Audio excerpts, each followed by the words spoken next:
ನನ್ನ ಪ್ರೀತಿಯ ಕರ್ನಾಟಕ ಜನತೆ ಶುಭ ಮುಂಜಾನೆ. Hey guys, good morning, welcome to my new log. ಇವತ್ತಿನ ಲಾಗಲ್ಲಿ ನಾನು ಕೋಳಿ ಸಾಕಾಣಿಕೆ ಕೇಂದ್ರಕ್ಕೆ ಬಂದಿದ್ದೇನೆ.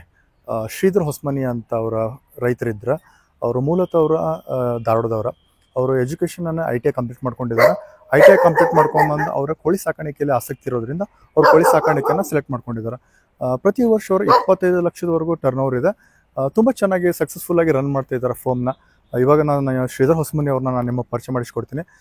ಕೋಳಿ ಸಾಕಾಣಿಕೆ ಬಗ್ಗೆ ನಾನು ನಿಮ್ಗೆ ಪ್ರತಿ ಹಂತದಲ್ಲಿ ಏನೇನು ನಡೀತೈತಿ ಅನ್ನೋದನ್ನು ನಾನು ನಿಮ್ಗೆ ವಿವರಣೆ ಕೊಡೋ ಪ್ರಯತ್ನ ಮಾಡ್ತೀನಿ. ಹಾಗಿದ್ರೆ ಇವತ್ತಿನ ಲಾಗ್ನ ಸ್ಟಾರ್ಟ್ ಮಾಡೋಣ.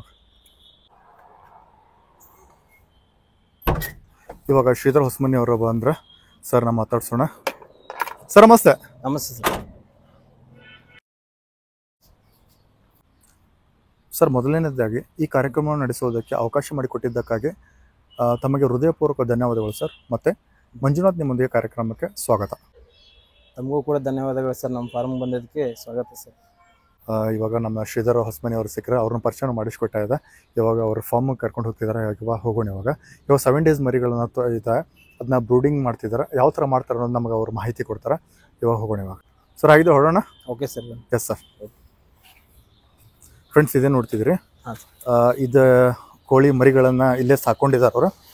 ಸುಮಾರು 3-3.5 ಸಾವಿರ ಕೋಳಿಗಳಿದಾವೆ ಇಲ್ಲೇ. ಇದು ಬ್ರೀಡ್ ಬಂದುಬಿಟ್ಟು ಸೋನಾಲಿ ಅಂತ.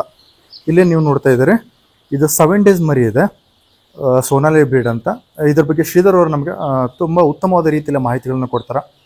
ಕಾಸ್ಟ್ ಏನಾಗುತ್ತೆ, ಅದನ್ನ ಯಾವ ಥರ ಅದ್ರ ನಿರ್ವಹಣೆ ಮಾಡ್ತಾರೆ, ಅದ್ರ ವ್ಯಾಕ್ಸಿನೇಷನ್ ಯಾವ ಥರ ಆಗುತ್ತೆ, ಮತ್ತು ಇದನ್ನ ಉಪಚಾರವನ್ನು ಯಾವ ಥರ ಮಾಡ್ತಾರೆ, ಇದಕ್ಕೆ ರೋಗಗಳು ಬರದೇ ಇರೋ ಥರ ಯಾವ ಥರ ಕಾಪಾಡ್ಕೊಳ್ತಾರೆ, ಮತ್ತು ಏನೋ ಸಮಸ್ಯೆಗಳಿದೆ ಕೋಳಿ ಸಾಕಾಣಿಕೆಯಲ್ಲಿ ಯಶಸ್ವಿ ಆಗಬೇಕಂದ್ರೆ ಏನು ಮಾಡಬೇಕು ಅನ್ನೋದನ್ನ ನಮಗೆ ಡೀಟೇಲಾಗಿ ಅವ್ರು ಮಾಹಿತಿ ಕೊಡ್ತಾರೆ. ಹಾಗಿದ್ರೆ ಇವಾಗ ಸರ್ ನಾವು ಮಾತಾಡ್ಸೋಣ. ಸರ್, ಇದು ಮರಿ ಎಷ್ಟು ದಿನದಿದೆ ಸರ್? ಇದು ಮರಿ 7 ಡೇಸ್ ಮರಿ ಇದೆ ಸರ್. 7 ಡೇಸ್ ಮರಿ ಇದೆ. ಸರ್, ಮರಿಗಳಿಂದ ತಾವು ಎಲ್ಲಿಂದ ತೊಗೊಂಡ್ಬರ್ತೀರಿ ಸರ್? ಮಹಾರಾಷ್ಟ್ರದಿಂದ ತರಿಸ್ಕೊತಾ ಇದ್ದೀವಿ ಸರ್.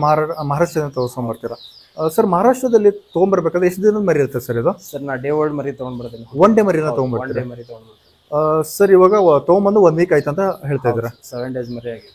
Okay sir. ಒಂದು ಮರಿನ ಅಲ್ಲಿಂದ ಇಲ್ಲಿ ತೊಗೊಂಬರಕ್ಕೆ ಎಷ್ಟು ಕಾಸ್ಟ್ ಆಗುತ್ತೆ ಸರ್ ನಮಗೆ? ಸರ್, ನಮಗೆ ಅಲ್ಲಿ 28 ರೂಪೀಸ್ ಅಲ್ಲಿಗೆ ಮರಿ ಕೊಡ್ತಾರೆ. ಹಾಂ. ನಮ್ಗೆ ಇಲ್ಲಿಗೆ ಬರೋದು ಒಂದು 2 ರೂಪಾಯಿ 3 ರೂಪಾಯಿ ಖರ್ಚಾಗುತ್ತೆ ಸರ್. ಹಾಗಿದ್ರೆ 28 ರೂಪೀಸ್ ಟು 31 ರೂಪೀಸ್ ಅಂತ ಕನ್ಸಿಡರ್ ಮಾಡ್ಬೋದಾ? ಹೌದು ಸರ್. ತಾವು ಟ್ರಾನ್ಸ್ಪೋರ್ಟೇಷನ್ ವ್ಯವಸ್ಥೆ ಯಾವ ಥರ ಮಾಡ್ಕೊಂಡಿದ್ದೀರಿ ಸರ್? ಕೆಲವೊಂದು ಟೈಮ್ನಾಗ ನಾವೇ ಹೋಗಿರ್ತೀವಿ, ಇಲ್ಲ ಅಂದ್ರೆ ಅವರೇ ಕೊಟ್ಟು ಕಳಿಸ್ತಾರೆ. Okay, fine. ಸರ್, ಅಲ್ಲಿಂದ ಇಲ್ಲಿ ಬರೋಕೆ ಟೈಮ್ ಎಷ್ಟು ಹೋಗ್ಬೋದು ಸರ್? ಸರ್, ಒಂದು 8 to 10 ಅವರಿಂದ ಬರುತ್ತೆ. ಅಂದ್ರೆ ಮಾರ್ನಿಂಗ್ ಬಿಟ್ಟರೆ ಸಂಜೆ ಬಂದ್ಬಿಡತ್ತೆ? ಹೌದೌದು ಸರ್. ಅಂದ್ರೆ ಸಾಯಂಕಾಲ ಅಲ್ಲೇ ನೈಟ್ ಬಿಡ್ತಾರೆ, ಬೆಳಗ್ಗೆ ಅಂದ್ರೆ ಇಲ್ಲಿ ಬಂದ್ಬಿಡುತ್ತೆ. Okay okay sir. ಒಂದ್ ವೇಳೆ ನನಗೆ ತುಂಬಾ ಅರ್ಜೆಂಟ್ ನಂಗೆ ಮರಿಬೇಕು ಅಂತ ಟೈಮಲ್ಲಿ ತಮ್ಮಿಂದ ಏನಾದರೂ ವ್ಯವಸ್ಥೆ ಮಾಡ್ಕೊಡ್ತೀರಾ? ಸಿಗುತ್ತೆ ಸರ್, ಎನಿ ಟೈಮ್ ಮರಿ ಸಿಗುತ್ತೆ ನಮ್ಮ ಅಂತ. ನಿಮ್ ಕಾಂಟ್ಯಾಕ್ಟ್ ಮಾಡಿದ್ರೆ ಸಿಕ್ಕು ಅದ್ರ 3 ವ್ಯವಸ್ಥೆನೂ ನೀವು ಮಾಡ್ಕೊಡ್ತೀರಾ ಅಂತ ಹೇಳ್ತಿದ್ದಾರೆ ಸರ್. Okay sir. ಮರಿಗಳು ಬರೋ ಪೂರ್ವದಲ್ಲಿ ತಾವು ಯಾವ ಥರ ಸಿದ್ಧತೆಗಳನ್ನ ಮಾಡ್ಕೊಂಡಿರ್ತೀರಿ ಸರ್? ಇಲ್ಲಿ ಕೆಳಗಡೆ ಹೊಟ್ಟು ಹಾಕೊಂಡಿರ್ತೇವೆ ಸರ್ ನಾವು ಮೊದಲು ಸರ್. ನಾವು ಕೆಳಗಡೆ ಆಮೇಲೆ ಅದ್ರ ಮೇಲೆ ಪೇಪರ್ ಹಾಸ್ಕೋತೀವಿ ಸರ್. ಓಕೆ. ಪೇಪರ್ ಹಾಸ್ಕೊಂಡು ಅದಕ್ಕೆಲ್ಲ ನೀರು ಇಟ್ಕೊಳ್ತೇವೆ ಸರ್. ಬೆಲ್ಲದ ನೀರು ಇಡ್ತೇವೆ ನಾವು. ಓಕೆ. ಇದು ಬೆಲ್ಲದ ನೀರು ಸರ್? ಇದು ಈಗಿಲ್ಲ ಸರ್, ಈ 7 ಡೇಸ್ ಇದೆ. ಡೇ 1 ಇದ್ದಾಗ ನಾವು ಬೆಲ್ಲದ ನೀರು ಇಡ್ತೇವೆ ಸರ್. ಓಕೆ. ಆಮೇಲೆ ಪೇಪರ್ ಫೀಡಿಂಗ್ ಮಾಡ್ಕೋತೇವೆ. Okay sir. ನೀವು ಹೇಳೋ ಪ್ರಕಾರ ಮೊದಲು ನೀವು ಮರಿಗಳನ್ನ ಬುಕ್ ಮಾಡಿದಾದ್ಮೇಲೆ ಅದಕ್ಕೆ ಬೇಕಾದಂತ ಅನುಕೂಲತೆಗಳನ್ನ ಮಾಡ್ಕೊಳ್ತೀರಿ. ಅನುಕೂಲತೆ ಯಾವ ತರ ಅಂತಂದ್ರೆ 10x10 ಒಂದು ಕಂಫಾರ್ಟ್ಮೆಂಟ್ ಮಾಡ್ಕೊಂಡ್ಬಿಟ್ಟು ಅದರಲ್ಲಿ ಭತ್ತದ ಏನಿರತ್ತಲ್ಲ ಅರೇಂಜ್ಮೆಂಟ್ ಮಾಡ್ಕೊಳ್ತಾರೆ. ಬಾಟಮ್ ಹಾಕೊಂಡಾದ್ಮೇಲೆ ಅದ್ರ ಮೇಲೆ ಪೇಪರ್ ಲೇಯರ್ ಹಾಕ್ತಾರೆ. ಪೇಪರ್ ಲೇಯರ್ ಹಾಕಿದ್ಮೇಲೆ ಏನ್ ಮಾಡ್ತಾರಪ್ಪ ಅಂದ್ರೆ ಫಸ್ಟ್ ಡೇ ಏನ್ ಮಾಡ್ತಾರ, ತಗೊಂಬಂದಾಗ ಮರಿಗಳಿಗೆ ಬೆಲ್ಲದ ನೀರನ್ನ ಕುಡಿಸ್ತಾರ. ಬೆಲ್ಲದ ನೀರು ಕುಡಿಸಿದಾದ್ಮೇಲೆ ಏನಾಗ್ತೈತಿ ಅಂದ್ರೆ ಪೇಪರ್ ಮೇಲೆ ಅದಕ್ಕೆ ಫೀಡ್ ಅನ್ನ ಮಾಡ್ತಾರ. ಇದು 1ನೇ ದಿವಸದ ಪ್ರೊಸೀಜರ್ ಇದು. ಮೊದಲು ನೆಲದ ಮೇಲೆ ಭತ್ತದ ಹೊಟ್ಟನ್ನು ಹಾಕೊಂತಾರ. ಅದ್ರ ಥಿಕ್ನೆಸ್ ಬಂದ್ಬಿಟ್ಟು 1 ಇಂಚ್ ಇರ್ತೈತೆ. ಅದು ಏನು ಯಾವುದೇ ತೊಂದರೆಗಳು ಆಗದೆ ಇರಲಿ ಅಂತ ಭತ್ತದ ಹೊಟ್ಟು ಹಾಕೊಂತಾರ. ಆದ್ಮೇಲೆ ಅದ್ರ ಮೇಲೆ ಪೇಪರ್ ಹಾಸ್ತಾರ. ಪೇಪರ್ ಹಾಸಿ ಈ ತರ ಬ್ರೂಡಿಂಗ್ ಅನ್ನ ಮಾಡ್ತಾರ ಅಂತ ಹೇಳ್ಬೋದು. ಅಂತಂದ್ರೆ ನಿಮ್ಗೊಂದು ಡೌಟ್ ಬರ್ಬೋದು ಇವಾಗ, ಬೆಲ್ಲದ ನೀರು ಯಾವ ತರ ಕೊಡ್ತಾರ, ಸಪ್ರೇಟ್ ಆಗಿ ಏನಾದ್ರು ಹಾಕ್ತಾರ ಅಂತ. ಇಲ್ಲ, ಅವು ನೀರು ಏನು ಕುಡಿತಿರ್ತಾವಲ್ಲ ಆ ಟ್ಯಾಂಕಲ್ಲಿ ಅದನ್ನ ಬೆಲ್ಲನ ಕುದಿಸಿ ಅಲ್ಲಿ ಟ್ಯಾಂಕಲ್ಲಿ ಹಾಕ್ತಾರ. ಅದ ಟ್ಯಾಂಕಲ್ಲಿ ಹಾಕಿದ ನೀರು ಏನೈತಿ ಅದು ಕುಡಿಯಕ್ಕೆ ಬರ್ತೈತಲ್ಲ, ಕುಡಿಯಕ್ಕೆ ಬಂದಾದ್ಮೇಲೆ ಅವ್ರು ನಾರ್ಮಲ್ ಆಗಿ ಹೆಂಗೆ ನೀರು ಕುಡಿತಾವಲ್ಲ ಅದೇ ತರ ಬೆಲ್ಲ ನೀರು ಕುಡಿತಾವ ಅಂತ ಹೇಳ್ಬೋದು. ನಾನು ನಿಮಗೆ ತೋರಿಸ್ತೀನಿ ಅದನ್ನ. ಇವಾಗ 7 ಡೇಸ್ ಮರಿ ಇದ್ದಾಗ ಯಾವ ತರ ಇದೆಯಲ್ಲ ಅದೇ ತರ ಫಸ್ಟ್ ಡೇ ಇದ್ದಾಗೂ ಇದೇ ತರ ಸಿಸ್ಟಮ್ ಮಾಡಿರ್ತಾರ. ಇದೇ ನೀರು ಇದೆಯಲ್ಲ, ಇದು ಇವಾಗ ಬೆಲ್ಲ ಇಲ್ಲದ್ರೊಳಗೆ 1ನೇ ದಿವಸ ಇದ್ದಾಗ ಅದರಲ್ಲಿ ಬೆಲ್ಲ ಇರುತ್ತೆ ಅಂತ ಹೇಳ್ಬೋದು. ಫ್ರೆಂಡ್ಸ್, ನಿಮಗೆ ಡೌಟ್ ಬಂದಿರ್ಬೋದು ಏನಪ್ಪಾ ಅಂತಂದ್ರೆ ಬೆಲ್ಲದ ನೀರು ಎದಕ್ಕೆ ಕೊಡಬೇಕಾ, ಸಕ್ಕರೆ ನೀರು ಎದಕ್ಕೆ ಕೊಡಬಾರ್ದ ಅಂತಂದ್ರೆ ಅದಕ್ಕೂ ಒಂದು ವೈಜ್ಞಾನಿಕ ಕಾರಣ ಇದೆ ಅಂತ ಶ್ರೀಧರ್ ಹೊಸ್ಮನಿ ಅವರು ಹೇಳಿದ್ರು. ಯಾಕಪ್ಪ ಅಂದ್ರೆ 1ನೇ ದಿವಸ ಮರಿಗಳನ್ನ ತೊಗೊಂಬರ್ಬೇಕಾದ್ರೆ ಟ್ರಾವೆಲ್ ಮಾಡಬೇಕಾದ್ರೆ ಅವಕ್ಕೂ ಸ್ವಲ್ಪ ಸುಸ್ತಾಗ್ತೈತೆ ಅಂತಂದ್ರೆ ಅವು ಸ್ಟ್ರೇನ್ ಆಗಿರ್ತೈತಲ್ಲ ಟ್ರಾವೆಲ್ ಮಾಡಿದ ಅದ್ರ ಸಂಬಂಧ, ಎನರ್ಜಿ ಸಂಬಂಧ, ಅದು ವೈಜ್ಞಾನಿಕ ರೀಸನ್ ಇದೆ ಅಂತ. ಎನರ್ಜಿ ಬೂಸ್ಟರ್ ಸಂಬಂಧ ಅವ್ರು ಏನು ಮಾಡ್ತಾರಂತ ಅವು ಮರಿಗಳಿಗೆ ಬೆಲ್ಲದ ನೀರನ್ನು ಕೊಡೋ ವ್ಯವಸ್ಥೆನ ಮಾಡಿರ್ತಾರ ಅಂತ. ಫ್ರೆಂಡ್ಸ್, ಇನ್ನೊಂದು ಇಲ್ಲಿ ಏನು ಮೆನ್ಷನ್ ಮಾಡಬೇಕಪ್ಪ ಅಂತಂದ್ರೆ, ನೀವು ಹೇಳ್ಬೋದು ಬೆಲ್ಲ ಎಷ್ಟು ಕೊಡಬೇಕಾ, ಎಷ್ಟು ಲೀಟರ್ ನೀರು ಕೊಡಬೇಕು, ಅದೊಂದು ಡೌಟ್ ಬಂದಿರ್ತೈತೆ. ಬೆಲ್ಲವನ್ನು ಯಾವ ಥರ ಕೊಡ್ತಾರ ಅಂತಂದ್ರೆ, ಒಂದು 100 ಲೀಟರ್ ನೀರಿಗೆ 1 kg ಬೆಲ್ಲದ ಪ್ರಮಾಣವನ್ನು ಮಿಶ್ರಣವನ್ನು ಮಾಡ್ತಾರಂತ ಹೇಳ್ತಿದ್ದಾರೆ ಅವರು. ಸರ್, ನಂಗೊಂದು ಡೌಟ್ ಇದೆ ಸರ್. ನಾನು ಇಷ್ಟೊಂದು ಪ್ರಿಪ್ರೇಷನ್ ಎಲ್ಲ ಮಾಡ್ಕೊಳ್ಳೋ ಬದಲು ನಾನು ಮರಿಗಳನ್ನ ತಂದ ಡೈರೆಕ್ಟ್ ನೆಲದ ಮೇಲೆ ಬಿಟ್ರೆ ಏನಾಗುತ್ತೆ? ಇಲ್ಲ ಸರ್, ನೆಲದ ಮೇಲೆ ಬಿಟ್ರೆ ಅದು ಕೆಳಗಡೆ ಎಲ್ಲ ಹಸಿ ಆಗತ್ತೆ. ಹಸಿ ಆದ್ಮೇಲೆ ಕೋಳಿ ಅದ್ರ ಮೇಲೆ ಓಡಾಡತ್ತೆ. ಆಮೇಲೆ ಅದಕ್ಕೆ ಟೆಂಪರೇಚರ್ ಸಿಗಲ್ಲ, ಡಿಸೀಸಸ್ ಬರಕ್ ಸ್ಟಾರ್ಟ್ ಆಗುತ್ತೆ. ಅದ್ರ ಸಂಬಂಧ ಇದು ಮಾಡ್ಲೇಬೇಕು, ಮಸ್ಟ್ ಅಂಡ್ ಶುಡ್ ಮಾಡ್ಬೇಕು, ಕಂಪಲ್ಸರಿ ಮಾಡ್ಲೇಬೇಕು ಸರ್. ಸರ್, ಇವಾಗ 1000 ಮರಿಗಳನ್ನ ತಗೊಂಬಂದ್ರಿ, ಎಲ್ಲ ಪ್ರೊಸೀಜರ್ ಅಂತ ಹೇಳಿದ್ರೆ, ನೆಕ್ಸ್ಟ್ ಇವಾಗ ಒಂದು ಡೇ ಮರಿಗೆ ಊಟ ಮತ್ತೆ ನೀರಿನ ಎಷ್ಟು ಪ್ರಮಾಣದಲ್ಲಿ ಕೊಡ್ತೀರಿ ಸರ್ ತಾವು? ಸರ್, ಇವಾಗ ಇದು 1000 ಮರಿ ಬ್ಯಾಚ್ ಇದೆ ಸರ್. ಓಕೆ. ಇದ್ರಾಗೆ ನಾನು 20 ಲೀಟರ್ಸ್ ನೀರ್ ಬೇಕು ಪರ್ ಡೇ. 20 ಲೀಟರ್ಸ್ ಬೇಕು. ಡೈಲಿ ನಾವು ನೀರ್ ಉಳಿದ್ರು ಚೇಂಜ್ ಮಾಡ್ಬೇಕು. 20 ಲೀಟರ್ಸ್ ಅಂತೂ ನೀರು ಹೋಗುತ್ತೆ ಅದಕ್ಕೆ. ಸರ್, ಫುಡ್ ಸರ್ ಅದಕ್ಕೆ ಡೈಲಿ 1000 ಮರಿಗೆ ಒಂದು 10 kg ಹೋಗುತ್ತೆ ಸರ್. 10 kg ಹೋಗುತ್ತೆ ಸರ್. ಅಂದ್ರೆ ನೀವು ಹೇಳೋ ಪ್ರಕಾರ ಪ್ರತಿದಿನ ಡ್ರಿಂಕರ್ನ ನೀವು ಕ್ಲೀನ್ ಮಾಡಿ ನೀರು ಆಡ್ ಮಾಡಬೇಕು, ಮತ್ತೆ ರಿಟರ್ನ್ ನೀರು ಇಡಲೇಬೇಕು. ಓಕೆ. ಕೋಳಿ ಸಾಕಾಣಿಕೆಯಲ್ಲಿ ಭಾಳ ಪ್ರಿಕಾಷನ್ಸ್ ತೊಗೋಬೇಕಂತ ಹೇಳ್ತಾರೆ ಶ್ರೀಧರ್ ಅವರ. ಯಾಕಪ್ಪ ಅಂತಂದ್ರೆ ಸರ್, ಹೆಚ್ಚು ಕಡಿಮೆ ಏನಾದರೂ ಆಯ್ತು ಅಂತಂದ್ರೆ ನಮ್ದು ಬ್ಯಾಚಿಗೆ ಪ್ರಾಬ್ಲಮ್ ಆಗುತ್ತೆ ಅಂತ ಹೇಳ್ತಿದ್ದಾರೆ. ಅದಕ್ಕೋಸ್ಕರ ಅವರು ಯಾವ ಥರ ಮುಂಜಾಗ್ರತೆ ವಹಿಸ್ತಿದ್ದಾರೆ ಅಂತಂದ್ರೆ ನಾನು ನಿಮಗೆ ತೋರಿಸ್ತೀನಿ ಇವಾಗ. ಫ್ರೆಂಡ್ಸ್, ಇಲ್ಲಿ ನೋಡ್ತಿದ್ದೀರಿ ನೀವು, ಇದು ಡ್ರಿಂಕರ್ ಅಂತ ಕರೀತಾರೆ ಇದಕ್ಕೆ. ಇಲ್ಲಿ ಪ್ರತಿದಿನ ಅದಕ್ಕೆ ನೀರು ಹಾಕ್ತಾರ. ನೀರು ಹಾಕಿದ ಮೇಲೆ ಏನಾಕೈತೆ, ಮರನೇ ದಿನ ನೀರು ಹಾಕ್ಬೇಕಂದ್ರೆ ಇದೇನಿದೆಯಲ್ಲ ಇದು ಫುಲ್ ಕ್ಲೀನ್ ಮಾಡಿಬಿಟ್ಟ ಮತ್ತು ಹೊಸದಾಗಿರೋ ಸ್ವಚ್ಛವಾದ ನೀರನ್ನು ಹಾಕ್ತಾರೆ. ಇದರಿಂದ ಏನಾಗ್ತೈತಿ ಅಂತಂದ್ರೆ ಕೋಳಿಗಳಿಗೆ ಏನಪ್ಪ ಅಂತಂದ್ರೆ ಯಾವುದೇ ಡಿಸೀಸ್ ರೋಗಗಳು ಬರದೇ ಇರೋ ಥರ ನಾವು ತಡೆಗಟ್ಟಬಹುದು ಅಂತ ಅವ್ರು ನಮಗೆ ಮುನ್ನೆಚ್ಚರಿಕೆ ಸಮೇತ ನಮಗೆ ವಿವರಣೆ ಕೊಡ್ತಾ ಇದ್ದಾರೆ. ಸರ್, ಇವಾಗ 1ನೇ ದಿವಸ ಮರಿಗೆ 20 ಲೀಟರ್ಸ್ ನೀರು ಬೇಕು ಮತ್ತೆ 10 kg ಫೀಡ್ ಬೇಕು ಅಂತ ಹೇಳಿದ್ರೆ, ಕೋಳಿ ಮರಿಗಳು ದೊಡ್ಡದಾಗ್ತಾ ಹೋದಾಗೆ ಅದೇನಾಗುತ್ತೆ, ಜಾಸ್ತಿ ತಿಂತಾ ಹೋಗುತ್ತೆ. ಅಂತ ಟೈಮಲ್ಲಿ ತಾವೇನ್ ಮಾಡ್ತೀರಿ? ನಾವು ಫೀಡ್ ಅದಕ್ಕೆ ಹೆಂಗ್ ಖಾಲಿ ಆಗುತ್ತಲ್ಲ ಹಂಗ ಆಗ್ತಾ ಇರ್ತೇವೆ ಸರ್. ಅದಕ್ಕೆ ಕಂಟಿನ್ಯೂಸ್ ಆಡ್ ಮಾಡ್ತಾ ಹೋಗ್ತಾರೆ, ಅದಕ್ಕೆ ಆಗ್ತಾ ಇರ್ತೇವೆ. ಆಮೇಲೆ ಅದು ಟೋಟಲ್ ಮರಿಯಿಂದ ಹಿಡಿದು ದೊಡ್ಡದಾಗೋವರೆಗೂ 3.5 4 kg ಫೀಡ್ ವರೆಗೂ ನಾವು ಅದಕ್ಕೆ ಹಾಕ್ತೀವಿ. ಸರ್, ತುಂಬಾ ಚೆನ್ನಾಗಿ ಮಾಹಿತಿಯನ್ನು ಕೊಟ್ರಿ ಸರ್. ನಂಗೆ ಏನು ಡೌಟ್ ಬರ್ತಾ ಇದೆ ಅಂತಂದ್ರೆ, ಇದು ನಾವು ಬ್ರೂಡಿಂಗ್ ಸ್ಟೇಜ್ ಅಲ್ಲಿ ಇದ್ದೀವಿ sir. Brooding stage is very important stage ಅಂತ ನೀವು ಹೇಳಿದ್ದೀರಿ ಸರ್. ಈ ಸ್ಟೇಜ್ ಅಲ್ಲಿ ನಾವು ಮುನ್ನೆಚ್ಚರಿಕೆ ಅಂತ ಯಾವ ಕ್ರಮಗಳನ್ನು ಕೈಗೊಳ್ಬೇಕು ಸರ್? ಸರ್, ನಾವು ಮರಿ ಬರೋದು 5 ದಿನ ಮೊದ್ಲು ನಾವು ಇದಕ್ಕೆಲ್ಲ ಸುಣ್ಣ ಹೊಡಿತೀವಿ ಸರ್. ಇನ್ ಸೆಡ್ ಐತಲ್ಲ, ಸೆಡ್ಗೆಲ್ಲ ನಾವು ಸುಣ್ಣ ಹೊಡ್ಕೋತೀವಿ ಸರ್. ಫ್ರೆಂಡ್ಸ್, ಶ್ರೀಧರ್ ಸರ್ ಹೇಳ್ತಿದಾರ, ಮರಿ ಬರೋಕ್ಕಿಂತ ಪೂರ್ವದಲ್ಲಿ ಇದೇನಿದೆಯಲ್ಲ ಇದು ರೂಮ, ನಾವು ಯಾವ ರೂಮಲ್ಲಿ ನಾವು ಸಾಕಾಣಿಕೆ ಮಾಡ್ತೀವಿ ಆ ರೂಮನ್ನು ಫುಲ್ ಕ್ಲೀನ್ ಮಾಡ್ಕೋಬೇಕಂತ ಹೇಳ್ತಿದಾರ. ಅಂತಂದ್ರೆ ಫುಲ್ ಇದಕ್ಕೆ ಸುಣ್ಣವನ್ನು ಹೊಡ್ಕೊಂಡು ಪ್ರಾಪರ್ ವೆಂಟಿಲೇಷನ್ ಕೊಟ್ಟ ಕ್ಲೀನ್ ಮಾಡ್ಕೋಬೇಕಂತ ಹೇಳ್ತಾ ಇದ್ದಾರೆ. ಮತ್ತು ಮುಂದೆ ಏನು ಹೇಳ್ತಿದಾರೆ ಕೇಳೋಣ ಇವಾಗ. ನೋಡ್ರಿ, ಪ್ರಾಪರ್ ವೆಂಟಿಲೇಷನ್ ಇದೆ, ಪ್ರತಿಯೊಂದು ಗೋಡೆಯಲ್ಲೂ ವಿಂಡೋಗಳಿದಾವೆ. ಸರ್, ಸುಣ್ಣವನ್ನು ಹೊಡ್ಕೊಂಡಾದ್ಮೇಲೆ ಸರ್, ಸುಣ್ಣ ಹೊಡ್ಕೊಂಬಂದು ನಮಗೆ ಬಿಫೋರ್ ಮರಿ ಬರತ್ತೈತೆ ಅಂತ ಕಾಲ್ ಬರುತ್ತೆ. ಮರಿ ಬರೋ ಮುಂದೆ ನಾನು ಫಸ್ಟಿಗೆ ಹೊಟ್ಟಾಕೋತೇನೆ ಸರ್. ಹೊಟ್ಟಾಕೊಂಡು ಆಮೇಲೆ ಪೇಪರ್ ಹಾಸ್ಕೊಂಡು ನೀರು ಇಟ್ಕೊಂಡು ಆಮೇಲೆ ಅದ್ರ ಮೇಲೆ ಮರಿ ಬಿಟ್ಟು ವ್ಯವಸ್ಥೆ ಮಾಡ್ತೀವಿ. ಅಂತಂದ್ರೆ ನೀವೇನು ಹೇಳ್ತಿದ್ದೀರಿ ಅಂತಂದ್ರೆ, ಮರಿ ತರೋಕ್ಕಿಂತ ಪೂರ್ವದಲ್ಲಿ 5 days ಮೊದಲು ಸುಣ್ಣವನ್ನು ಹೊಡ್ಕೊಳ್ತೀರಿ. ಸುಣ್ಣವನ್ನು ಹೊಡ್ಕೊಂಡಾದ್ಮೇಲೆ ನಾಳೆ ಮರಿ ಬರ್ತೈತಿ ಅಂತಂದ್ರೆ ಇವತ್ತು ನೀವು ಕಂಫರ್ಟ್ಮೆಂಟ್ ಮಾಡ್ಕೊಂಡ ಅದಕ್ಕೆ ಹೊಟ್ಟು ಹಾಕೊಂಡ ಅದ್ರ ಮೇಲೆ ಪೇಪರ್ ಹಾಸ್ಕೊಂಡ ಅದ ಬೆಲ್ಲದ ನೀರಿಟ್ಟ ಮತ್ತೆ ಅದಕ್ಕೆ ಪ್ರಾಪರ್ ಫೀಡಿಂಗ್ ವ್ಯವಸ್ಥೆನ ನೀವು ಮಾಡ್ಕೊಳ್ತೀರಿ ಅಂತ ಹೇಳ್ತಾ ಇದ್ದಾರೆ. Temperature sir. ಓಕೆ. ಅದಾದ್ಮೇಲೆ ಟೆಂಪರೇಚರ್ ಸರ್. ಇದು ಟೆಂಪರೇಚರ್ ಅನ್ಸರಿ ಇದೆ? ಹೌದು ಸರ್, ಇದ್ರಾಗ ಇಡ್ಲಿ ಆಗ್ತದೆ ಸರ್. ಓಕೆ ಸರ್, ಇದು 1 to 7 days ವರೆಗೂ ಇದನ್ನ ಮೇಂಟೈನ್ ಮಾಡ್ಬೇಕು ಅನ್ಸರಿ ಇದೆ? ಹೌದು ಸರ್, 1 to 7 days ವರೆಗೂ ಮೇಂಟೈನ್ ಮಾಡ್ಬೇಕು ಸರ್. ಫ್ರೆಂಡ್ಸ್, ಇಲ್ಲಿ ನೋಡ್ತಿದ್ದೀರಿ ನೀವು, ಇದು ಹೀಟಿಂಗ್ ಸಂಬಂಧ ಅಂತಂದ್ರೆ ಹೀಟಿಂಗ್ ಯಾವಾಗ ಮಾಡ್ಬೇಕಂತಂದ್ರೆ 1 to 7 days ವರೆಗೂ ಮರಿಗಳಿಗೆ ಬ್ರೂಡಿಂಗ್ ಜೊತೆ ಹೀಟಿಂಗ್ ಅದು ಭಾಳ ಇಂಪಾರ್ಟೆಂಟ್ ಅಂತ ಹೇಳ್ತಾರೆ. ಇದನ್ನು ನಾರ್ಮಲ್ಗೆ ಚಾರ್ಕೋಲ್ ಅಂತ ಕರಿತೇವೆ ನಾವು. ಈ ಚಾರ್ಕೋಲನ್ನು ಏನು ಮಾಡ್ತಾರಪ್ಪ ಅಂತಂದ್ರೆ ಈ ಥರ ಒಂದು ಕಂಟೈನರ್, ಈ ಕಂಟೈನರ್ ಎಷ್ಟು kg ಹಿಡಿತೈತೆ? ಅರೌಂಡ್ ಒಂದು 10 kg ಹಿಡಿತೈತೆ. ಇದಕ್ಕೆ ಏನು ಮಾಡ್ತಾರಪ್ಪ ಅಂತಂದ್ರೆ ಕಿಚ್ಚು ಮಾಡ್ಕೊಳ್ತಾರೆ. ನಮ್ಮ ಕಡೆ ಕಿಚ್ಚು ಮಾಡ್ಕೊಳ್ಳೋದು ಅಂತಂದ್ರೆ ಬೆಂಕಿ ಹಾಕೊಳ್ಳೋದು ಅಂತ ಹೇಳ್ತಾರೆ. ಆಮೇಲೆ ಬೆಂಕಿ ಹಚ್ಕೊಂಡಾದ್ಮೇಲೆ ಏನು ಮಾಡ್ತಾರಪ್ಪ ಅಂತಂತಂದ್ರೆ ಅಲ್ಲಿ ಚಾರ್ಕೋಲ್ನ ಹಾಕಿ ಬಿಡ್ತಾರೆ. ಆಮೇಲೆ ಸೈಡ್ ನೋಡ್ರಿ, ಇದು ತೂತು ಮಾಡಿದ್ದಾರೆ. ತೂತು ಎದಕ್ಕೆ ಮಾಡಿದಾರಪ್ಪ ಅಂತಂದ್ರೆ ಅಲ್ಲಿ ಚಾರ್ಕೋಲ್ ಹೆಂಗೆ ಸುಡ್ತೈತಿ, ಇದ್ಲ ಹೆಂಗೆ ಸುಡ್ತೈತಲ್ಲ ಹಂಗೆ ಗಾಳಿ ಹೆಂಗೆ ಬರ್ತೈತಲ್ಲ ಅದೇ ಥರ ಹೀಟ್ ಹೊರಗಡೆ ಬರ್ತೈತೆ. ಹೀಟ್ ಹೊರಗಡೆ ಬಂದಾದ್ಮೇಲೆ ಏನಾಕೈತಿ ಅಂತಂದ್ರೆ ಇದು ರೂಮಿಗೆ ತುಂಬ ಸಪ್ಲೈ ಆಗ್ತೈತಿ. ಇದರಿಂದ ನಾವು ಟೆಂಪ್ರೇಚರ್ ಮೇಂಟೈನ್ ಮಾಡ್ಬೋದು. ಮಿನಿಮಮ್ ಟೆಂಪ್ರೇಚರ್ ಎಷ್ಟು ಹೇಳ್ತಿದಾರಪ್ಪ ಅಂದ್ರೆ ಅಂದಾಜು 34 ಡಿಗ್ರಿ ಸೆಲ್ಸಿಯಸ್ ಮೇಂಟೈನ್ ಮಾಡಬೇಕಂತ ಹೇಳತ್ತಾರ. ಮೇಂಟೈನ್ ಮಾಡಿದ್ರೆ ಏನಾಕೈತಿ, ಗ್ರೋತ್ ರೇಟ್ ಚಲೋ ಆಗ್ತೈತಿ. ಆಮೇಲೆ ಚೆನ್ನಾಗಿ ಬೆಳವಣಿಗೆಗಳಾಗ್ತಾವ. ಆಮೇಲೆ ಯಾವುದೇ ತೊಂದರೆಗಳು ಬರೋದಿಲ್ಲ ಮತ್ತು ಯಾವುದೇ ಡಿಸೀಸ್ ಬರೋಂಗಿಲ್ಲ ಅಂತ ಶ್ರೀಧರ್ ಅವರು ನಮ್ಗೆ ತುಂಬ ಚೆನ್ನಾಗಿ ಮಾಹಿತಿಯನ್ನು ಕೊಡ್ತಾ ಇದ್ದಾರೆ. ಸರ್, ನಮಗೆ ಫೀಡ್ ಬಗ್ಗೆ ಸ್ವಲ್ಪ ಮಾಹಿತಿ ಕೊಡಿ ಸರ್. ಫೀಡ್ದಾಗ ಮೂರು ಸೈಜ್ ಬರುತ್ತೆ ಸರ್. ಒಂದು ಪ್ರೀ ಸ್ಟಾರ್ಟರ್, ಒಂದು ಸ್ಟಾರ್ಟರ್, ಒಂದು ಫಿನಿಶರ್. ಓಕೆ. ನಾವು ಡೇ ಒಂದು ದಿನದಿಂದ 25 ದಿನದವರೆಗೂ ನಾವು ಪ್ರೀ ಸ್ಟಾರ್ಟರ್ ಆಗ್ತೀವಿ ಸರ್. ಆಮೇಲೆ 25 ದಿನದಿಂದ 50 ದಿನವರೆಗೂ ಸ್ಟಾರ್ಟರ್ ಆಗ್ತದೆ. ಓಕೆ. ಆಮೇಲೆ ಫಿನಿಶರ್ ಆಗ್ತದೆ ಸರ್. ಓಕೆ ಸರ್, ನಾವು ಪ್ರೀ ಸ್ಟಾರ್ಟರ್ ಯಾವ ಥರ ಇರುತ್ತೆ ಅಂತ ನೋಡ್ಬೋದಾ? Okay sir. ಇದು ಪ್ರೀ ಸ್ಟಾರ್ಟರ್ ಸರ್. ಇದು ಈ ಟೈಪ್ ಬರುತ್ತೆ ಸರ್. ಇಷ್ಟು ಓಕೆ, ಅಂತಂದರೆ ನೀವು ಹೇಳಿರೋ ಪ್ರಕಾರ 1 ರಿಂದ 25 ದಿವಸದ ಮರಿಗಳಿಗೆ ಇದನ್ನ ಕೊಡ್ತಾರೆ ಫೀಡ್. ಹೌದು, ಇದನ್ನ ಪ್ರೀ ಸ್ಟಾರ್ಟರ್ ಅಂತ ಕರಿತೇವೆ. ಹೌದು ಸರ್. ನಮಗೆ ಶ್ರೀಧರ್ ಸರ್ ಅವರ ಲಸೋಟಾ ವ್ಯಾಕ್ಸಿನ್ ಯಾವ ಥರ ಮಾಡ್ತಾರೋ ತುಂಬ ಅದ್ಭುತವಾಗಿ ಎಕ್ಸ್ಪ್ಲೇನ್ ಮಾಡಿದ್ದಾರೆ ಸರ್. ತುಂಬ ಖುಷಿ ಆಯ್ತು. ಅವ್ರು ಯಾವ ಥರ ಮಾಡ್ತಿದ್ದಾರೆ ಅಂತಂತಂದ್ರೆ ಏನಪ್ಪ ಅಂತಂದ್ರೆ 1 ದಿನದಿಂದ 7 ದಿವಸದ ಮರಿಯಾಗೆ ಅಂತಂದರೆ ಅದಕ್ಕೆ ಲಸೋಟ ಮಾಡ್ತಾರಂತ. 7 to 14 ಡೇಸ್ ಮರಿಗೆ IVD ಮಾಡ್ತಾರಂತ. ಆಮೇಲೆ 14 to 21 ಡೇಸ್ ಮರಿಗೆ ಮತ್ತೆ ಲಸೋಟ ರಿಪೀಟ್ ಮಾಡ್ತಾರೆ.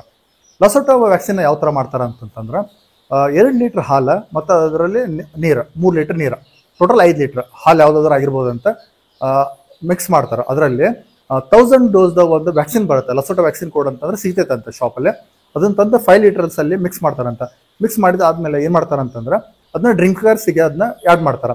ಅದನ್ನ ಡ್ರಿಂಕರ್ಸ್ ಆ್ಯಡ್ ಮಾಡಿದಾದ್ಮೇಲೆ ಏನು ಮಾಡ್ತಾರಪ್ಪ, ಅಲ್ಲೇ ಕೋಳಿಗೆ ನೀರು ಇಡೋ ಥರ ಅದನ್ನ ಇಡ್ತಾರಂತ. ಆಮೇಲೆ ಕೋಳಿಗೆ ಬಾಯಾರಿಕೆ ಆಗಿರ್ತೈತಲ್ಲ, ಅವಾಗ ಬಂದು ಅದನ್ನ ನೀರು ಕುಡಿದಾಗ ಅಲ್ಲಿ ಏನಂತ ಅನ್ಕೋಬೇಕಂತಂದ್ರೆ ಅದು ವ್ಯಾಕ್ಸಿನೇಷನ್ ಕಂಪ್ಲೀಟ್ ಆಗಿದೆ ಅಂತ ಅನ್ಕೋಬೇಕು. ಅದಾದ್ಮೇಲೆ ಲಸೋಟ ಹಾಕ್ಸೋದು ಇನ್ನೊಂದು ಪ್ರೊಸೀಜರ್ ಯಾವ ಥರ ಅಂತಂದ್ರೆ ಕೆಲವೊಂದು ಟೈಮಲ್ಲಿ ಕೆಲವೊಂದು ಫಾರ್ಮರ್ಸ್ ಏನು ಮಾಡ್ತಾರೆ, ಡೈರೆಕ್ಟ್ ಕಣ್ಣಿಗೆ ಹಾಕ್ತಾರೆ. ಅದು ಥರ ಮಾಡ್ಬೋದು ಸರ್ ಅಂತ ಅವರು ನಮಗೆ ಇನ್ಫಾರ್ಮೇಷನ್ ಕೊಟ್ಟಿದ್ದಾರೆ. ಫ್ರೆಂಡ್ಸ್, ಇಲ್ಲಿವರೆಗೂ ನಾನು ಮಾಹಿತಿ ಕೊಟ್ಟಿರೋದು ನಿಮಗೆ ಇದು 7 days up to 1 to 7 days ಒಳಗೆ ಬ್ರೂಡಿಂಗ್ ಮತ್ತು ಹೀಟಿಂಗ್ ಯಾವ ಥರ ಆಗುತ್ತೆ ಅನ್ನೋದನ್ನು ನಾನು ನಿಮಗೆ ಮಾಹಿತಿ ಕೊಟ್ಟಿದ್ದೀನಿ.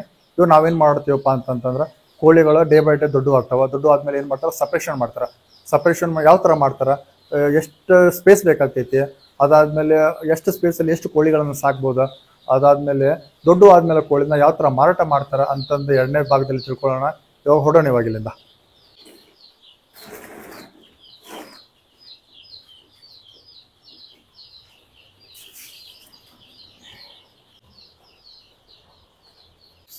ಇದುವರೆಗೂ ನಾವು 1 to 7 ಡೇಸ್ ಜವಾರಿ ಕೋಳಿಗಳನ್ನು ಮರಿಗಳನ್ನು ಯಾವ ಥರ ಸಾಕ್ತಾರೆ ಅಂತ ತಿಳ್ಕೊಂಡೈತೆ. ಇವಾಗ ಆಫ್ಟರ್ 7 ಡೇಸ್ ಇವಾಗ ತಿಳ್ಕೊಳ್ಳೋಣ. ಇವರು ಫೀಡ್ಸ್ ಜೊತೆಗೂ ಈ ಥರ ನ್ಯಾಚುರಲಾಗಿ ತರಕಾರಿಗಳನ್ನು ಕೊಡ್ತಾರೆ. ಇವತ್ತು ಈ ಸೊಪ್ಪನ್ನು ಕೊಟ್ಟಿದ್ದಾರೆ, ನಾಳೆ ಮಾರ್ಕೆಟಲ್ಲಿ ಏನಿರುತ್ತೋ ಅದನ್ನು ತಂದು ಡೈಲಿ ಫೀಡ್ ಮಾಡ್ತಾರೆ ಅಂತಲೇ ಹೇಳ್ಬೋದು. ಡೇ 1 ಮರಿಯನ್ನು ಯಾವ ಥರ ಪ್ಯಾಕಿಂಗ್ ಮಾಡಿ ಕಳಿಸ್ತಾರೆ ಅನ್ನೋದು ನಾನು ನಿಮಗೆ ತೋರಿಸ್ತೀನಿ. ಇವಾಗ ತುಂಬ ಚೆನ್ನಾಗಿ ಪ್ಯಾಕಿಂಗ್ ಮಾಡ್ತಾರೆ.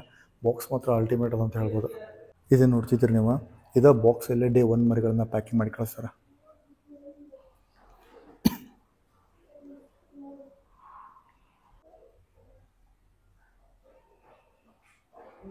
ಇಷ್ಟೊತ್ತು ನಾವು 7 ಡೇಸ್ ಮರಿಗಳನ್ನು ಯಾವ ಥರ ಸಾಕ್ತಾರೆ ಅನ್ನೋದು ನೋಡಿದ್ವಿ.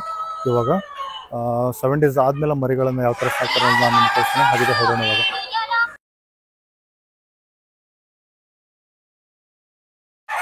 ಇದೇನು ನೋಡ್ತಿದ್ದೀರಿ, ಇದು ಈ ಶೆಡ್ಡಲ್ಲಿ 7 ಡೇಸ್ ನಂತರದ ಮರಿಗಳನ್ನು ಸಾಕ್ತಾರೆ.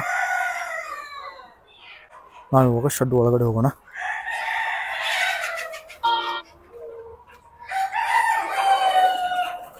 ಇಲ್ಲೇ ನೋಡ್ತಿದ್ದೀರಿ ನೀವು, 7 ಡೇಸ್ ಆದಮೇಲೆ ಫೀಡ್ ಹಾಕಿದ್ದಾದ್ಮೇಲೆ ಮರಿಗಳೆಲ್ಲ ಈ ಥರ ಆಗ್ತಾವೆ.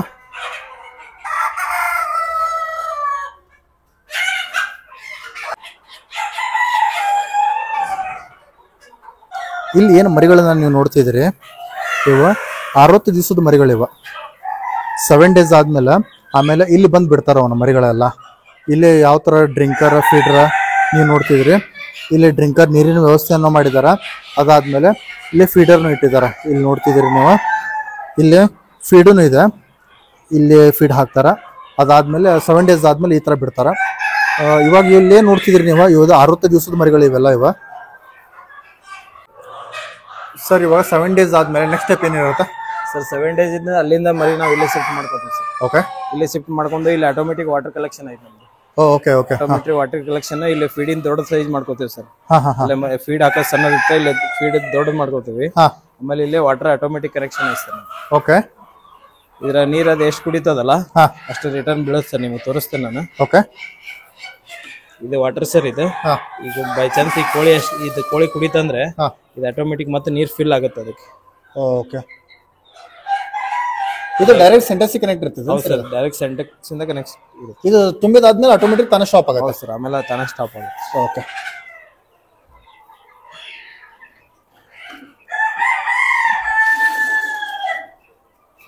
ಸರ್ ಈ ತರ ಮಾಡೋದ್ರಿಂದ ನಿಮಗೆ ಕೆಲಸ ಕಡಿಮೆ ಆಗತ್ತಲ್ವಾ? ಹೌದೌದು ಸರ್, ನೀರಾಯ್ತು, ಅದಾದ್ಮೇಲೆ ಊಟ ಸರ್ ಫೀಡ್ ಅದಕ್ಕೆ ಖಾಲಿ ಆದಾಗ ಹಾಕ್ತಾ ಇರ್ತೀವಿ ಅಂತಂತಂದ್ರೆ ಯಾವ ಥರ ಸರ್? ಸರ್ ಬೆಳಗ್ಗೆ ಒಂದು ಟೈಮ್ ಸಾಯಂಕಾಲ ಒಂದು ಟೈಮ್ ಫೀಡ್ ಹಾಕ್ತೀವಿ ನಾವು. ಓಕೆ ಸರ್, ಇದು ಎಷ್ಟು ದಿನದಿಂದ ಇದೆ ಸರ್ ಮರಿ ಇದು? ಸರ್ ಇದು 60 ಡೇಸ್ ಮರಿ ಇದೆ ಸರ್. ಹಾಂ, ನಿಮ್ಗೆ ಇನ್ನೊಂದು ಆ ಕಡೆ ಇನ್ನೊಂದು 100 ಡೇಸ್ ಮರಿ ಇದೆ. ಹಾಂ, ಅದೊಂದು ತೋರಿಸ್ತಾರೆ. ಓಕೆ ಫ್ರೆಂಡ್ಸ್, ಇದು ನೀವು ನೋಡ್ತಿದ್ದೀರಿ, ಇದು 60 ಡೇಸ್ ಮರಿ ಸೈಜ್ ಯಾವ ಥರ ಇದೆ ಅನ್ನೋದನ್ನ ನಾವು ಇವಾಗ 1 ರಿಂದ 7 ದಿವಸದವರೆಗೂ ಮರಿ ಯಾವ ಥರ ಇರುತ್ತೆ ಅನ್ನೋದನ್ನ ನೋಡಿದ್ದೀವಿ. 7 ದಿವಸದಿಂದ 60 ದಿನದೊಳಗೂ ಮರಿ ಯಾವ ಥರ ಇದೆ ಅನ್ನೋದನ್ನ ನೋಡಿದ್ದೀವಿ. ಇವಾಗ ನೆಕ್ಸ್ಟ್ ನಾವು ನೆಕ್ಸ್ಟ್ ಸ್ಟೇಜ್ ಬಂದ್ಬಿಟ್ಟು 60 ಡೇಸಿಂದ 100 ಡೇಸ್ವರೆಗೂ ಮರಿ ಯಾವ ಥರ ಇರುತ್ತೆ ಅನ್ನೋದು ನಾನು ನಿಮಗೆ ತೋರಿಸ್ತೀನಿ ಇವಾಗ. ಫ್ರೆಂಡ್ಸ್, ಇದು ನೋಡ್ತಿದ್ದೀರಿ ನೀವು, ಇದು 100 ಡೇಸ್ ಮರಿ ಇದೆ ನೋಡ್ರಿ. ಇದು ಜವಾರಿ ಅದ, ಗಿಚ್ ಅದಾವ ಮಾತ್ರ ಎಲ್ಲ ಮರಿ. ಆಲ್ಮೋಸ್ಟ್ ಎಲ್ಲ ತುಂಬಾ ಬೇಡಿಕೆ ಇದೆ ಇವರಿಗೆ, ಎಲ್ಲ ಜನ ಬಂದು ಇಲ್ಲಿ ತೊಗೊಂಡು ಹೋಗ್ತಾರೆ ನೋಡ್ರಿ.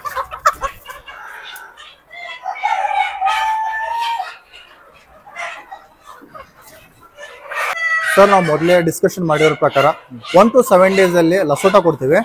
ಅದಾದ್ಮೇಲೆ 60 ಡೇಸ್ ಮರಿಗಳಿಗೆ ಯಾವ್ದು ಮಾಡ್ತೀರಾ ಸರ್ ವ್ಯಾಕ್ಸಿನೇಷನ್? 14 ಡೇಸ್ಗೆ IBD ಮಾಡ್ತೀವಿ ಸರ್. IBD 14 ಡೇಸ್ ಆಗುತ್ತೆ. 14 ಡೇಸ್ಗೆ ಹಾ, ಅದನ್ನ 2 ಲೀಟರ್ ಹಾಲು 8 ಲೀಟರ್ ನೀರಿಗೆ ಸರ್. ಹಾ, ಸೇಮ್ ನಾವು ಲಸೋಟ ಯಾವ ಟೈಪ್ ಮಾಡಿರ್ತೀವಲ್ಲ ಹಾ, ಅದೇ ಟೈಪ್ ನಾವು IBD ಮಾಡ್ತೀವಿ. ಫ್ರೆಂಡ್ಸ್, ವ್ಯಾಕ್ಸಿನೇಷನ್ ಯಾವ ಥರ ಆಗುತ್ತೆ ಅಂತಂದ್ರೆ 7 ಡೇಸ್, 14 ಡೇಸ್, 21 ಡೇಸ್. 7 ಡೇಸ್ಗೆ ಲಸೋಟ ಮಾಡ್ತಾರೆ, 14 ಡೇಸ್ಗೆ IBD ಮಾಡ್ತಾರೆ, ಮತ್ತು 21 ಡೇಸ್ಗೆ ಮತ್ತೆ ಲಸೋಟ ಮಾಡ್ತಾರೆ. ಅದೇ ರೀತಿ ಫಸ್ಟ್ ಡೇಸ್ ಒಳಗೆ 7 ಡೇಸ್ ಒಳಗೆ ಏನಾಗ್ತಿತ್ತು ಅಂತಂದ್ರೆ 5 ಲೀಟರ್ ಅಂದ್ರೆ 2 ಲೀಟರ್ ಹಾಲು 3 ಲೀಟರ್ ನೀರು ಯೂಸ್ ಮಾಡ್ತಿದ್ರೆ, ಸೆಕೆಂಡ್ ಸ್ಟೇಜ್ ಒಳಗೆ ಅಂತಂದ್ರೆ IBD ಮಾಡಬೇಕಾದ್ರೆ 2 ಲೀಟರ್ ಹಾಲು ಮತ್ತು 8 ಲೀಟರ್ ನೀರಿನ ಮಿಶ್ರಣದಲ್ಲಿ ಅದನ್ನ ವ್ಯಾಕ್ಸಿನೇಷನ್ ಮಿಶ್ರಣ ಮಾಡ್ತಿದ್ರೆ. ಅದೇ ಥರ 21 ಡೇಸಲ್ಲಿ ಯಾವ ಥರ ಮಾಡ್ತಾರೆ ಅಂತಂದ್ರೆ ಸೇಮ್ 2 ಲೀಟರ್ ಹಾಲು 10 ಲೀಟರ್ ನೀರಿನಲ್ಲಿ ಅದೇನು ಡೋಸ್ ಇರುತ್ತಲ್ಲ ಅದು ಮಿಕ್ಸ್ ಮಾಡಿ ಕೋಳಿಗಳಿಗೆ ಕೊಡ್ತಾರೆ. ಇದು ಸೇಮ್ ಪ್ರೊಸೀಜರ್ ಇದು. ಇವಾಗ ಶ್ರೀಧರ್ ಹೊಸಮನಿ ಅವರ ಕೋಳಿಗಳ ಬಗ್ಗೆ ಸ್ವಲ್ಪ ಮಾಹಿತಿ ಕೊಡ್ತಾರ ಅಂತಂದ್ರೆ ಎಕ್ಸ್ಪ್ಲೇಷನ್ ಕೊಡ್ತಾರ. ಇವಾಗ ಅವ್ರು ಮಾತಾಡ್ಸೋಣ ಇವಾಗ. ಸರ್, ಇದು ನಾಟಿ ಕೋಳಿ ಸರ್ ಚೆನ್ನಾಗಿದೆ. ಇದು 6 ತಿಂಗಳ ಬೀಡ್ ಸರ್. ನಾವು ನ್ಯಾಚುರಲ್ ಆಗಿ ಸಾಕತ್ತೇವೆ ಇದನ್ನ. ಫೀಡಿಂಗು ಮತ್ತು ವಿತ್ ನ್ಯಾಚುರಲ್ ಫೀಡ್ ಕೊಡ್ತೇವೆ. ಪೆಪರ್ ಎಲ್ಲ ಟೇಸ್ಟ್ ನೋಡಿ ಸರ್ ಚೆನ್ನಾಗಿ ಬರುತ್ತೆ. ಒಂದ್ ಸರ್ತಿ ಟ್ರೈ ಮಾಡಿ ನೋಡಿ ಸರ್. ಓಕೆ ಓಕೆ ಸರ್, ಇದು ನಾಟಿ ಕೋಳಿ ಸಾಕೋದ ಲಾಭದಾಯಕನ ಹೇಗೆ ಸರ್? ನಡೀತದೆ ಸರ್, ಮಾಡ್ಬೋದು. ಇದಕ್ಕೆ 220 ರೂಪಾಯಿ ಖರ್ಚು ಬರುತ್ತೆ ಸರ್. ನಾವು 1ನೇ ದಿನದ ಮರಿ ಹಿಡಿದ ನಾನು ಏನು 4 ತಿಂಗಳ ಬೆಳೆಸ್ತೇವಲ್ಲ ಅಲ್ಲಿವರೆಗೆ 220 ರೂಪಾಯಿ ಖರ್ಚು ಬರುತ್ತೆ. ಈ ಪ್ರೆಸೆಂಟ್ ಮಾರ್ಕೆಟಿಂಗ್ ರೇಟ್ 220 ರೂಪಾಯಿ ಸರ್ ಪರ್ ಕೆಜಿಗೆ. ನಮ್ದು ಈಗ ಬಾಡಿ ವೇಟ್ 1.6 ಐತಿ, ಅದು 350-360 ರೂಪಾಯಿ ಆಗುತ್ತೆ ಸರ್. ಮೇಲೆ ಏನು ನಮ್ದು 220 ರೂಪಾಯಿ ಬಿಟ್ಟು 140 ರೂಪಾಯಿ ಉಳಿತೈತಲ್ಲ, ಅದೇ ನಮ್ದು ಪ್ರಾಫಿಟ್ ಸರ್. ಅಂದ್ರೆ ನೀವೇನ್ ಹೇಳ್ತಾ ಇದ್ರೆ ಇದನ್ನ ಮಾಡಬಹುದು ಸರ್, ಪ್ರಾಫಿಟ್ ಇದೆ ಅಂದ್ರೆ ನೀವು ಹೇಳಿರೋ ಪ್ರಕಾರ ಇಂಟ್ರೆಸ್ಟ್ ಕೊಟ್ಟು ಮಾಡಿದ್ರೆ ಪ್ರಾಫಿಟ್ ಬರುತ್ತೆ ಅಂತ ಹೇಳ್ತಾ ಇದ್ದಾರೆ. ಸರ್, ತುಂಬಾ ಜನ ಮಾರ್ಟಿಲಿಟಿ ರೇಟ್ ಜಾಸ್ತಿ ಇರುತ್ತೆ, ಲಾಸ್ ಅಲ್ಲಿ ಇರುತ್ತೆ ಅಂತ ಹೇಳ್ತಾರೆ. ಅದ್ರ ಬಗ್ಗೆ ನಿಮ್ಮ ಒಪಿನಿಯನ್ ಏನು ಸರ್? ಇಲ್ಲ ಸರ್, ನಾವು ಪ್ರಾಪರ್ ಆಗಿ ಬ್ರೂಡಿಂಗ್ ವ್ಯಾಕ್ಸಿನೇಷನ್ ನಾವು ಕರೆಕ್ಟ್ ಆಗಿ ಕ್ಲೀನ್ ಮೇಂಟೆನೆನ್ಸ್ ಮಾಡಿದ್ರೆ ಯಾವ್ದ್ರ ಮಾರ್ಟಿಲಿಟಿ ಬರಲ್ಲ ಸರ್. ಒಂದು 3-4% ಅದು ಕಾಮನ್ ಅಷ್ಟು ಬರುತ್ತೆ, ಬಟ್ ಅದಕ್ಕಿಂತ ಜಾಸ್ತಿ ಯಾವ್ದು ಡಿಸೀಸಸ್ ಬರಲ್ಲ. ಅಂತಂದ್ರೆ ಯಾವುದೇ ಲಾಸ್ ಅಂತ ಇಲ್ಲ ಇದ್ರಲ್ಲಿ ಸರ್. ಇಲ್ಲ, ಮಾಡ್ಬೋದು ಸರ್. ಮಾರ್ಕೆಟಿಂಗ್ ವ್ಯವಸ್ಥೆ ಯಾವ ತರ ಮಾಡ್ಕೊಂಡಿದ್ದೀರಿ ಸರ್? ಮಾರ್ಕೆಟಿಂಗ್ ವ್ಯವಸ್ಥೆ ನಾವು ಚೆನ್ನಾಗಿ ಇಲ್ಲೇ ನಮ್ದು ಲೋಕಲ್ಲೇ ಸೇಲ್ ಆಗುತ್ತೆ ಸರ್.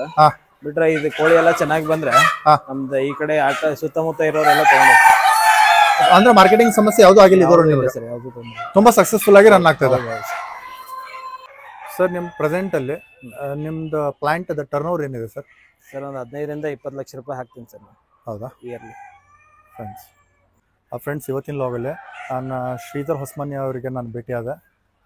ಕುಕ್ಕುಟ ಉದ್ಯಮ, ನಾಟಿ ಕೋಳಿ ಸಾಕಾಣಿಕೆ ಬಗ್ಗೆ ಇಂಚಿಂಚಾಗಿ ನಮಗೆ ಮಾಹಿತಿಯನ್ನು ನೀಡಿದರೆ. ನಿಮಗೂ ಇವತ್ತಿನ ಲಾಗ್ ಇಷ್ಟ ಆಗುತ್ತೆ ಅಂದ್ಕೊಂಡಿದ್ದೇನೆ. ಹಾಗಿದ್ರೆ ಎಂದಿನಂತೆ ಇವತ್ತಿನ ಲಾಗ್ ನಾವು ಮುಗಿಸೋ ಸಮಯ. ನಿಮ್ಮ ಪ್ರೀತಿ, ಪ್ರೋತ್ಸಾಹ, ಆಶೀರ್ವಾದ ಸದಾ ನನ್ನ ಮೇಲೆ ಇರಲಿ ಅಂತ ಕೇಳ್ಕೊಳ್ತಾ ಮತ್ತೆ ಮುಂದಿನ ವಿಡಿಯೋದಲ್ಲಿ ಸಿಗ್ತೇನೆ. ಒಂದು ವೇಳೆ ನನ್ನ ವಿಡಿಯೋ ನಿಮಗೆ ಇಷ್ಟ ಆಗಿದ್ದರೆ ಪ್ಲೀಸ್ ಲೈಕ್ ಮಾಡಿ, ಶೇರ್ ಮಾಡಿ, ಮತ್ತು ನನ್ನ ಚಾನಲ್ ಸಬ್ಸ್ಕ್ರೈಬ್ ಮಾಡಿ. ನಿಮ್ಮ ಅಭಿಮಾನಿ ಮಂಜುನಾಥ್ ನಿಮ್ಮೊಂದಿಗೆ. ಧನ್ಯವಾದಗಳು. ಬಾಯ್.